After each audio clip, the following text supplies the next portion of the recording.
দোয়া কুনুত পারেন না বলে যারা ভয়েতে বেতের নামাজই পড়েন না, তারা শুনেন তিনটা কাজ আপনার জন্য রয়েছে।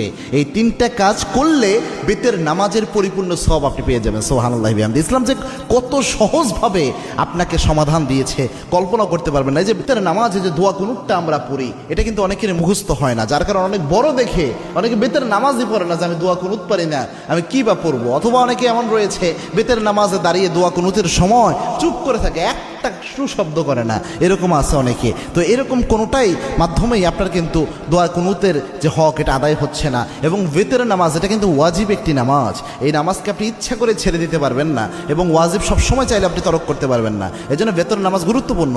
এবং কি আল্লাহর হাবিব সাল্লাল্লাহু আলাইহি ওয়াসাল্লাম বলতেন, ইন্নাল্লাহা বিতরুন ইউহিব্বুল বিতরা, আল্লাহ রাব্বুল আলামিন নিজে বেজরকে আল্লাহ রাব্বুল আলামিন নিজে ভালোবাসেন। সুবহানাল্লাহ। এবং আল্লাহর হাবিব সাল্লাল্লাহু আলাইহি ওয়াসাল্লাম সফর অবস্থায়ও প্রায় সময় চেষ্টা করতেন বেতের নামাজ যেন ছুটে না যায়। আল্লাহু আকবার। এই জন্য বেতের নামাজ মা বোন যারা রয়েছেন, বিশেষ করে আমার যুবক বাবা ভাইয়েরা যারা রয়েছেন এবং আমার বাবাজিরা যারা রয়েছেন, বেতের নামাজে আপনি দোয়া কুনুত পারছেন না, আপনি কি করবেন? প্রথম যদি আপনি দোয়া কুনুত না পারেন তাহলে আপনি যে দোয়াটা পড়বেন, রব্বানা আতিনা ফিদ দুনিয়া হাসানাহ ওয়া ফিল আখিরাতি হাসানাহ ওয়া কিনা আযাবান নার।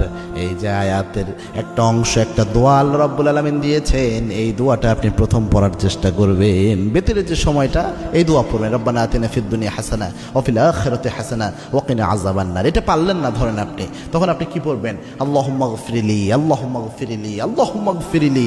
এটা বারবার আপনি পড়তে থাকবেন, তাহলেও দেখবেন ইনশাআল্লাহ বেতরের হক আদায় হবে। 3 নাম্বার হচ্ছে আপনি পড়বেন আস্তাগফিরুল্লাহ, আস্তাগফিরুল্লাহ, আস্তাগফিরুল্লাহ। তিনটার যে কোনো একটা যদি আপনি পড়েন, আশা করা যায় ইনশাআল্লাহ বেতরের হক সাময়িকভাবে আদায় হবে। তবে এটা এই সময় পর্যন্ত, যতদিন পর্যন্ত আপনার মুখস্থ না হয়।